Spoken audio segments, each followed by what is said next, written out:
태종실록 19권 태종 10년 2월 22일 기미 두번째 기사 1410년 명령락 8년 여러 대신과 북정에 대해 논의하고 청주 이북의 군마 150필을 조발하여 보내다.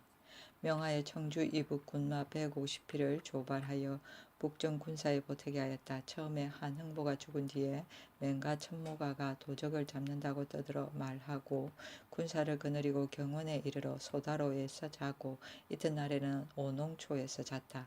맹가 천모가가 천호 김희주를 보내어 조연에게 이르기를 이번에 들어와 침노한 올적합은 탐주의 갈다개와 구주의 김문에 등인데 만일 깊은 곳까지 추포하지 않으면 수많은 도적들이 모두 업신여기는 마음을 내어 빈번히 들어와 침노하는 근심이 없지 않을 것이요. 찰리사가 병마를 거느리고 이를 쫓는다면 내가 마땅히 힘을 같이하여 싸움을 돕겠소 하였다. 조연이 이에 김희주를 시켜 동지휘가 있는 곳에 돌아가게 하니 동지휘가 김희주에게 이르기를 찰리사가 만일 추포할 마음이 있다면 몰래 군사를 숨겨 들어와 경운의 성을 쌓는다 이름하고 또 사람을 시켜 가만히 내게 통지하면 내가 군사를 거느리고 동행하여 불의에 나가서 엄습하겠다 하고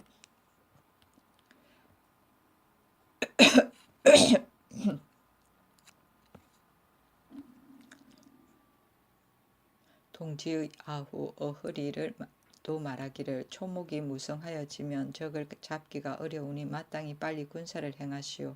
만일 조선에서 철기 400기를 내고 우리들이 200기를 가지고 모인다면 싸움을 이길 수 있을 것이오 하였다. 조연이 도순문사 임정에게 보고하니 임정이 조정의 아래고 또 김희주를 시켜 대궐에 나아가 상황을 고하게 하였다. 임금이 의정부 사인 조계생을 불러 말하기를 동지가 만일 성심으로 우리를 돕는다면 진실로 기쁜 일이지만 혹시 도적과 결탁하고 이런 말을 하여 우리를 유인하는지도 알 수 없는 일이다. 대답할 말을 되도록 사정을 잘 살펴서 의논해 아래라 하였다. 의정부 부사 하유는 말하기를 자고로 험한 곳을 넘어서 적을 공격하면 성공하는 일이 드뭅니다. 지금 경운에서 저 적인들의 지경에 이르자면 수백 리를 지나야 되는데 노정 사이에는 반드시 험조한 곳이 있을 것입니다. 그렇다면 우리가 도리어 남에게 유인을 당하는 것입니다. 적의 강약과 중과에 대해서는 신이 알지 못하나 생각컨대 저들은 산골짜기에 개거하여 모이고 흩어지는 것이 때가 없어 혹은 험조한 곳에 끌어들이고 혹은 밤중에 일어나 불의에 습격합니다. 만일 이처럼 공격한다면 대군이 작은 무리에게 꺾이어도 후회하여도 미칠 데가 없을까 두렵습니다. 병류를 튼튼히 하여 굳게 지키고 벽이 오는 것을 기다려서 응하는 것만 갖지 못합니다. 하고 좌정선 성승리는 말하기를 가서 정벌하는 계책이 이미 정해졌으니 중간에 변경할 수 없습니다. 마땅히 빨리 군사를 출동시켜야 합니다. 비록 괴수를 섬멸하지는 못한다 하더라도 다만 적의 소굴을 유린하고 그 집을 불살라 버리고 돌아오면 가합니다 하고 우정성 조영문은 말하기를 동지희의 소식이 저들 적과 동모한 것인지 의심스러우니 청컨대 군사를 정지하여 움직이지 말고 4월에 풀이 자라기를 기다려 불의에 출병하여 가볍게 엄습을 행하소서. 그러면 뜻대로 될 수 있을 것입니다 하였다. 조계생이 세 가지 의논으로 아뢰니 임금이 성승린이 의논을 옳게 여기고 또 말하기를 적이 이미 우리가 정벌한다는 사실을 알았으니 가볍게 거사할 수 없다 하고 이 명령이 있었다. 이천우가 아뢰기를 지금 올적값을 지는데 새 정성의 의논이 같지 않으니 어찌하오리까 하니 임금이 말하기를 계책이 이미 정해졌으니 어째서 다른 이론을 제기하는가. 마땅히 조연으로 하여금 군사를 길주로 퇴각시키고 경원에 있는 군사는 성부를 수축한다고 성언하여 저들이 게을러져서 방배가 해이해지기를 기다려 3월 금음이나 4월 초승에 군사를 출동시켜 엄습하여 치라 하고 마침내 진무 조침과 조연에게 보내어 사기를 주었다. 김유주가 와서 아련하여 명령하기를 올적합이 천자에게 불충하고 지금 또 가들겁시 우리 병경을 침노하였으니 그 죄가 마땅히 토포해야 하겠으나 작은 완흉을 어찌 좋게 수죄할 것이 있겠는가. 그러므로 내버려두고 문제하지 않았는데 지금 동지가 군사를 내어 추토하려 하고 또 우리에게 사람을 보내 향도가 되고자 하니 정성이 매우 가상하다 하고 김희주에게 의관과 신을 주었다. 태종실록 19권 태종 10년 2월 25일 임술 첫 번째 기사. 거센 바람이 불어 기와장이 떨어지다. 태종실록 19권 태종 10년 2월 25일 임술 두 번째 기사. 맹가 천모가의 뜻을 살피기 위해 상호군 김화미 등을 건주위로 보내 물품을 하사하다. 상호군 이화미와 금교 한성윤 최이하오네를 건주위에 보내어 동맥가 천모가에게 저포 마포 각열필 청주 20병을 주었으니 그 뜻을 살피기 위함이었다. 태종실록 19권 태종 10년 2월 25일 임술 세 번째 기사. 뇌물을 받고 왕명을 사칭하여 관곡을 횡령한 김옥겸의 직첩을 추탈하다. 김옥겸은 본래 동북면 정주의 아전이었는데 잠저 때의 심부름을 하여 벼슬이 상호군에 이르렀고 본궁의 전국 출납을 관장하여 많은 불의를 한 일을 행하였다. 산호 최인 등의 뇌물을 받고 거짓 내교라 칭탁하여 서장을 만들어 함주 본궁에 이르러 송미 70석과 직미 30석을 도적질하였었다. 일이 발각되자 옥겸은 이미 죽었으므로 명하여 직첩을 거두고 최인 등은 차등에 따라 곤장을 때렸다.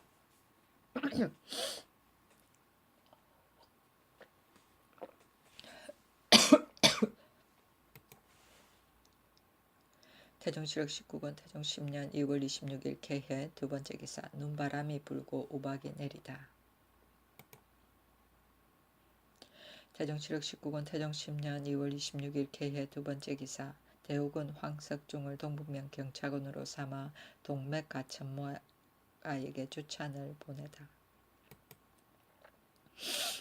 태종실록 19권 태종 10년 2월 26일 개해 세 번째 기사. 사여원 사인 윤흥준에게 16차에 지는 마 711匹를 요동으로 압력해 하다. 태종실록 19권 태종 10년 2월 27일 갑자 첫 번째 기사. 17, 18, 19차에 지는 마 합계 1094匹를 요동으로 압력해 하다. 사여권 사인 민광미를 보내어 17운마 423匹를 압력해 요동으로 가게 하고 사직 박무를 보내어 18운마 384匹를 사여권 판관 오이를 보내어 19운마 287匹를 압령해 요동에 가게 하였다. 요동도사에서 사인 이진을 시켜 압록강에 이르러 역환 마피를 독촉하였다.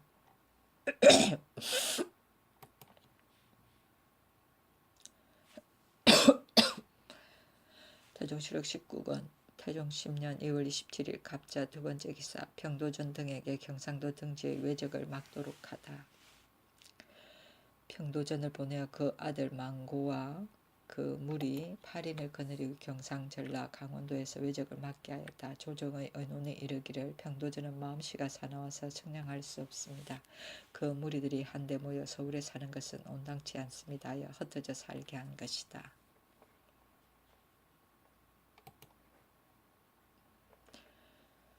태종실록 19권 태종 10년 2월 29일 병인 첫 번째 기사. 영의정 부사 하윤에게 원령을 수천토록 명하다. 임금이 예기의 원령을 보고 말하기를 이것은 인군만이 알아야 될 것이 아니라 백성들도 모두 알게 하여 일에 임하게 해야 한다 하고 드디어 하윤에게 명하여 행할 만한 사목을 택하여 써서 올리게 하였다.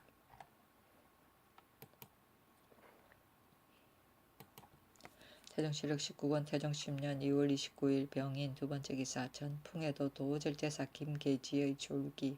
계지가 태산에서 죽으니 임금이 내시를 보내어 그 빈소에 사제하고 인하여 제사에 참여케 하였다. 그리고 의정부에 명하여 전라도 도관찰사에게 이첩하여 관에서 장구를 주게 하고 또 후히 부의하게 하였다. 아들 5인이 있으니 김제, 김회, 김심, 김문자, 김중자이다.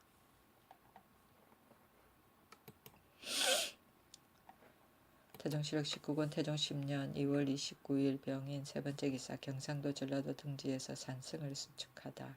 경상도 전라도 여러 고을에 산성을 수축하였는데 창녕현에 화왕산, 청도군의 오해산, 감음현의 황석산, 선주의 금오산, 창녕부의 염산, 계림부의 부산, 남원부의 교룡, 담양부의 금산, 정읍현의 압안산, 고산현의 이헐음산, 도강현의 수인산, 나주의 금성산성이다.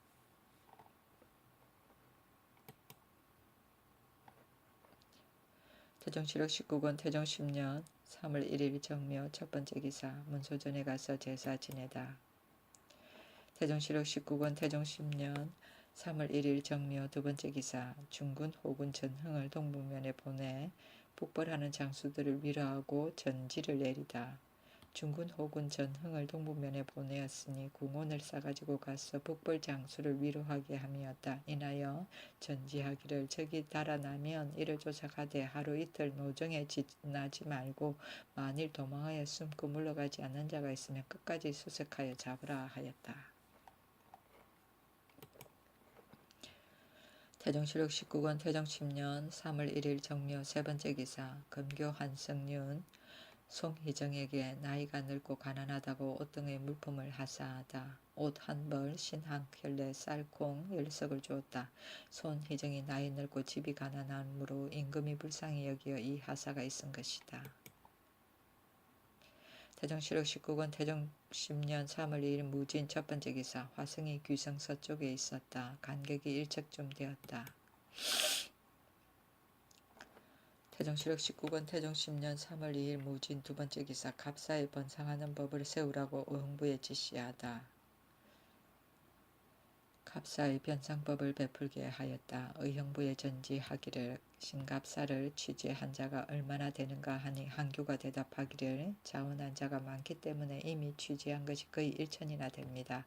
다시 하루 이틀만 더 취재하면 수요를 채울 수 있습니다. 그러나 혹 노비가 없는 자가 있을 것 같으면 비록 1년이라도 이 책임을 이겨낼 수 없습니다 하였다.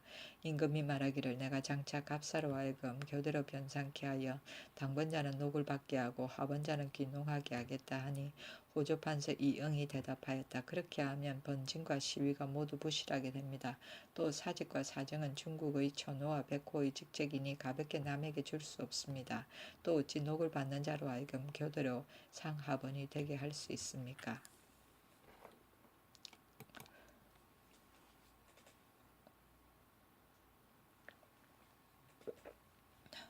태종실록 19권 태종 10년 3월 2일 무진 세 번째 기사. 국가에서 그만둔 전 영선을 시행한 기무와 혈령 이사백을 파직하다.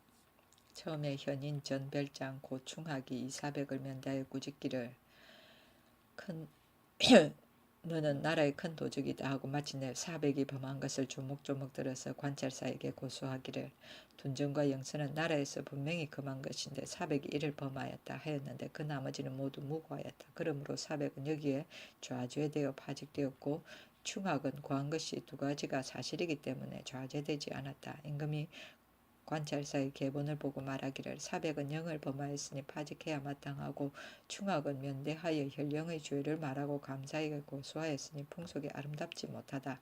그러나 지하의 백성에게 말을 못하게 하면 수령된 자가 무엇을 두려워하겠는가. 법을 범하고 배단을 일으키는 일이 장차 이로부터 일어날 것이다. 충악의 고소한 것이 과연 사실이라면 논하지 않는 것이 가하다 하였다.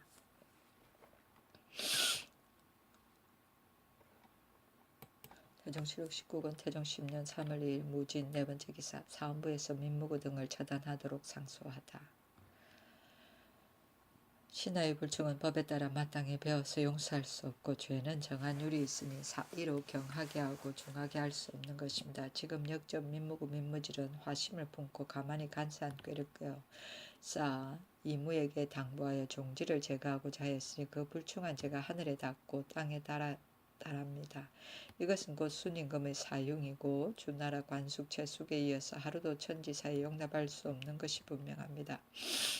그러므로 종친 정부 대간 백료가 연장 누독하는 하여 말을 합해 죄를 청하였는데 전하께서 천토를 베풀지 아니하여 머리를 보존하게 하셨으니 한나라 사람들이 통심 절취한 지가 지금 4년이나 되었습니다.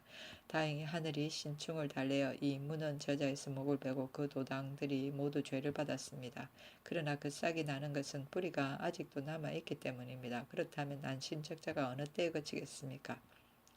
하물며 저 탐나한 곳은 멀리 바다 밖에 있어 군사와 말이 정강하니 인심이 반드시 다를 것입니다. 만일 민무구 등이 오랫동안 그곳에서 당원을 맺어 험하고 견고함을 믿어 하루아침에 병고를 일으킨다면 전하께서 장차 어떻게 제재하시렵니까? 또 구원하는 무리들이 중외에 잠복하여 있으며 나라의 틈을 기다리는지 어찌합니까? 전하께서 어찌하여 영명하신 작품으로 사사은혜에 끌려 적을 토벌하는 것을 늦추시어 고금 제왕의 대법을 폐하십니까?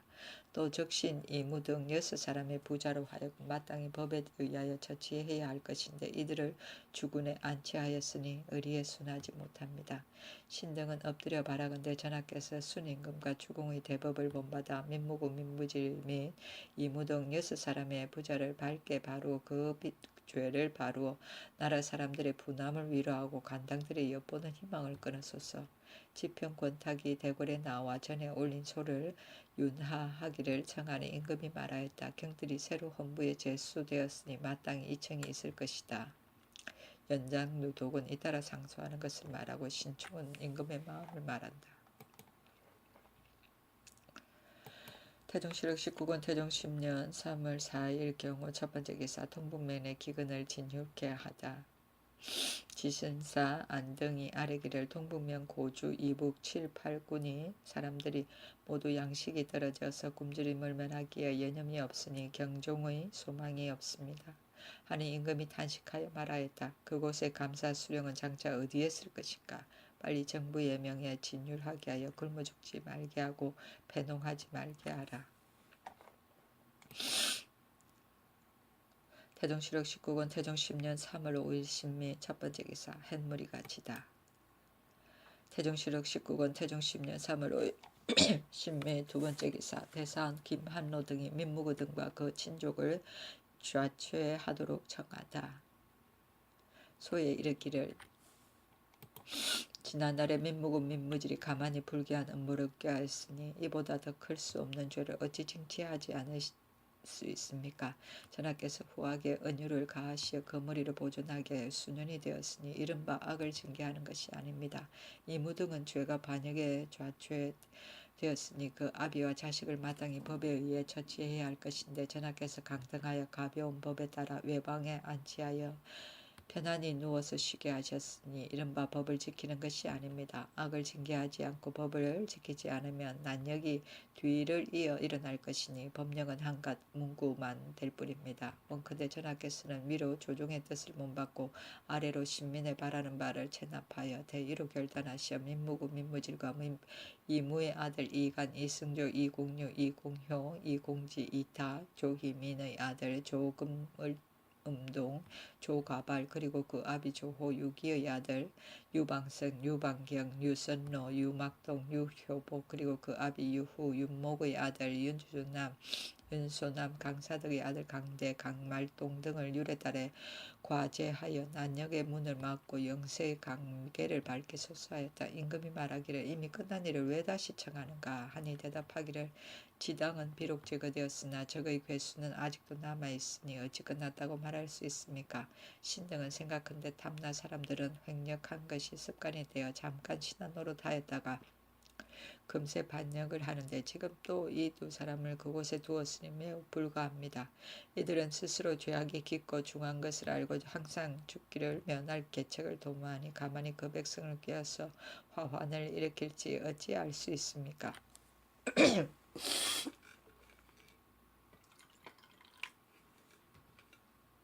혹시 한두 사람의 간악한 백성과 더불어 마음을 같이하고 서로 약속하여 배를 타고 다른 지경으로 도망에 들어간다면 어찌 후회가 없겠습니까? 하였다. 임금이 말하기를 두 사람을 이미 해도에 두었는데 장차 어느 땅에 옮기라는 말인가? 하니 대답하기를 하루도 천지 사이에 용납할 수 없으니 다시 어느 곳에 둘 데가 있겠습니까? 마땅히 법에 의해 처치할 뿐입니다 하였다. 임금이 말하였다. 내가 장차 다시 처치할 방법을 생각하겠으니 경등은 우선 물러가라. 문구는 실속이 없이 겉만 꾸민 허문을 말한다. 태종실록 19권 태종 10년 3월 6일 임신 첫 번째 기사. 화성이 여기로 들어가다.